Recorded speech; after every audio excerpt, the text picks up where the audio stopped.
Welcome back to my channel, and today I'm going to talk about financial independence and literacy. Every day is a different topic, and today is Friday, so let's talk about finances. Um, a little caveat behind me, you can't see clothes hanging because I live in a very economical apartment in Bangkok, and we do have a washer, but we don't have a dryer, so we do dry our stuff inside and outside, and there's like a pole inside our room, and so you can see that. That's just how it is. That's life. That's real life for you, real life living abroad.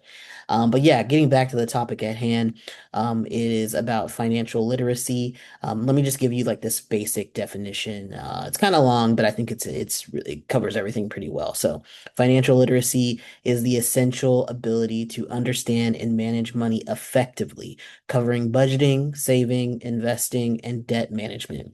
It is crucial for building long-term wealth, avoiding high interest debt, reducing financial stress, and achieving goals like home ownership or retirement.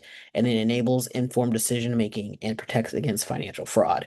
So this is like an essential thing that everyone should learn is financial literacy, but it's not something that's really taught in school. I was really lucky in high school in my senior year. I took this class called business finance, which was basically like teach you how to be an adult. It was like teaching you how to budget. It taught you how to save. It taught you how to read a credit card statement.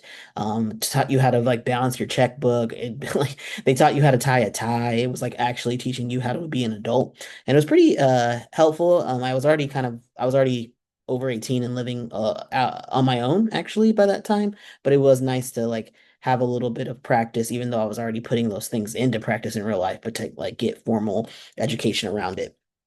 And it's really important because if you don't do these things, a lot of people don't even want to own a home. Maybe you do, but a lot of people don't want to own a home anymore. But it's more about the retirement aspect. And granted, most people might want to retire, right, in their lifetime, and some people don't. I always make the caveat, like it goes both ways, but you don't want to be in a situation where like, okay, I'm okay to work until the day I die. I enjoy working, but you don't want to be stressed about that work, right? You want to be able to live a life that gives you some freedom of movement and freedom of your time, and then and able to do that. If you want to be able to do that on your own terms, you have to understand finances, and that really starts the most basic thing is to start with effective budgeting and saving. So budgeting and saving, it allows individuals to track income, expenses, and savings, and ensuring that like you live within your means and you build emergency funds for unexpected expenses. So that's the most basic thing you can start with if you're like, I don't know where to start. Budgeting and saving. If you are not keeping track of your expenses, then you don't know what you're actually doing with your money, then you're probably spending it frivolously. And it doesn't mean you have to be incredibly strict about that income or the expenses that you're spending. It's just tracking it. So at first, I wouldn't even take it too super seriously. At first, you don't want to put too much pressure on yourself. Just track your money. Just track where what you're doing with your money. Where is it going? Get a sense of like, what am I spending things on, right? And then once you look at that, do it for a month, do it for 2 months, and you see like, okay, well, I'm spending my money here, here, and here. Do I feel good about that? Is that where I want my money to go? At the end of spending all this money, do I have anything left over that I can save? Is that possible? What is my savings account actually looking like? Do I have a savings account? Hopefully you have a checking account. You also have a savings account. That it would be ideal just for the basics. And once you reflect on your money situation, then you can make the decisions of like, okay, well, there's some things that I don't like that I spend money on. Now that I know that I spend money on it, maybe I can stop spending money on it, like certain subscriptions. Maybe you have a gym membership that you don't even go to. Maybe you're buying I don't know, really expensive coffees when you could just make the same coffee at home buy your own ingredients and do your own thing. Like there's ways to cut out uh, ordering online. Ordering food online is like this on your apps and things like that. Very easy to get to lose track of like how much money you're spending. And when you see, you're like, oh wow, I am spending so much money on that. Maybe I should have a limit. Maybe I only buy food out on the weekends. I don't buy it during the week. Just being conscious of how much money you're spending. And then you can start setting goals. You can be like, okay, well, I want to save this much money. I only want to spend this much money on this. And then you start having habits over time that become really easy to replicate. And then you can start seeing some significant savings. A second aspect would be the debt management and avoidance. So it provides like the knowledge to distinguish between quote unquote good and bad debt, helping to avoid like high interest traps and create strategies for repayment.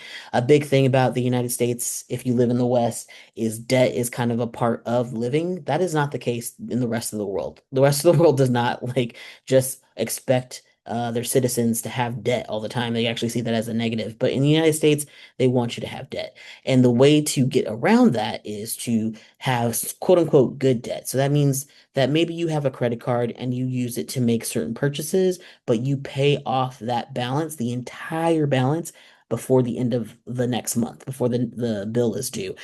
So you're not spending money you don't have, and that allows your credit score to go up, and you don't actually have really any debt, but you're using the credit card to create a credit history, and that would help you. And then the idea of having good and bad debt, it's debatable what good and bad debt is.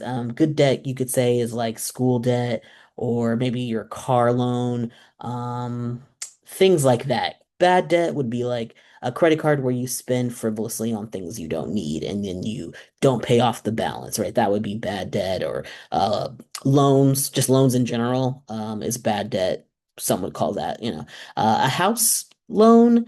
It depends on your terms if it's good or bad. These are all subjective, really, but the key is to not really have really much debt at all or have debt that's really manageable for you to pay off at the end of the month, every month. The third thing is investment knowledge. So understanding savings and investing, it helps you grow your wealth over time through tools like the 401ks, the IRAs, and other financial products.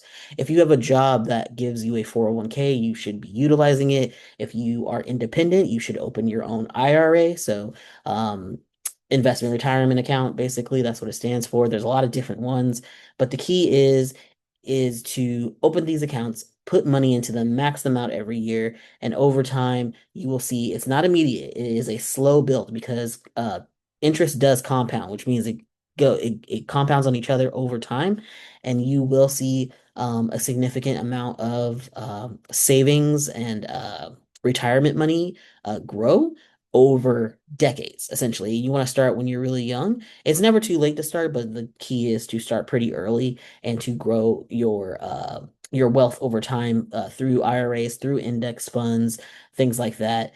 So if you understand how to, and savings, of course, as well. If you understand what savings is, how to invest really simply in the stock market, you don't need to go through a money management company. You don't need to pay anybody. You can do these things on your own with a little bit of research that will help you grow your wealth over time so that if you do want to retire or you want to have maybe just a more leisure life when you're older, you will have funds to do that. The next one would be reduce financial stress. So, sound financial knowledge leads to increased confidence, clearer decision making, less anxiety regarding money management. So, if you are always stressed about money, if you don't understand how money works, you haven't actually done any research and gotten any knowledge about financial decisions, you're probably quite stressed, right? And why would you want to be stressed? If you can eliminate that anxiety, that have more increased confidence, all you have to do is educate yourself. That's like a really easy step actually to do. It might be your first step before budgeting. Maybe you just start listening to podcasts, reading books from the library, what have you. Get your hands on just basic information about financial literacy and just educate yourself so things become a lot more clear and then you can start to make your first steps.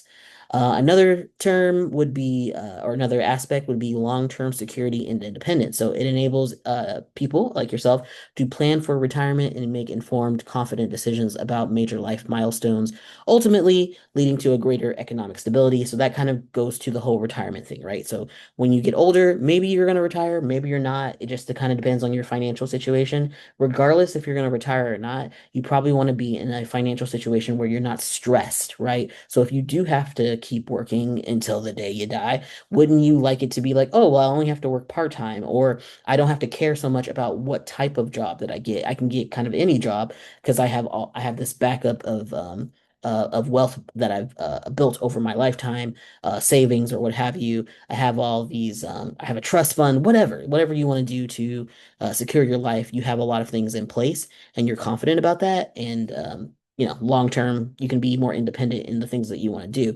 I think about when I get older, how I really don't want to be in a state funded, disability home, and most people don't even think about that. Like most people, families can't take care of them. And once you get to a certain age where you can't take care of yourself, if you don't have the financial means to be put in a facility that is going to treat you with respect and have great resources, you will be put in a state facility where you might be abused, you might be neglected. There might just not be any resources for you. So that's something that people forget to think about in terms of like getting older, and that's something you definitely want to plan for. And then lastly, financial education and literacy helps protect you against risks. So it helps in understanding financial instruments and risk, enabling individuals to protect their assets and avoid scams. So you probably heard a lot of times about people getting scammed. Someone calls you, someone sends you a letter, and if you don't understand how finances work, you might be very susceptible to being scammed by someone and thinking that you need to give them some sensitive information, give them money, and you can lose your assets or your financial means because you didn't understand how things worked. Ignorance can lead you down a path of ruin, essentially. But if you understand how things work with money, you can avoid these scams and protect yourself. So that's a really big one as well. You probably hear a lot about older people in your life getting scammed. Someone calls them and like tricks them into giving their bank information and sending them money. You don't want to be that person. And the technology is growing so fast, so quick. It's changing all the time. You have to be kind of up on it. And the only way to do that is by educating yourself. So that is it today. That's what I want to talk about is financial literacy. The key aspects again are effective budgeting and saving, debt management and avoidance, investment knowledge, reduce financial stress, long-term security and independence, and protection against risk. These are all pretty basic things that you can look up online. I would highly recommend, like I said, starting with podcasts, starting with YouTube videos, going to your local library and just start reading and or absorbing information audibly about financial literacy so that you can put yourself on a path of success. So thank you so much for watching today's video. I post every damn day, even when I don't want to, because I believe in discipline. And I appreciate you being here. If you would like, feel free to subscribe, and I will see you tomorrow. Real quick before you leave, if you enjoyed this video and you like this kind of content, go ahead and hit that subscribe button. I'm really building this channel for people who want honest conversations about traveling, living abroad, financial freedom, and just figuring life out outside the box. I'm not your average guy. I occupy quite a lot of identities that are not mainstream. My perspective gives a unique outlook that doesn't always get a voice in popular media, and I appreciate anyone open to hearing my voice, knowledge, and experience. So if that's your vibe, subscribe, join the community, and let's keep exploring together.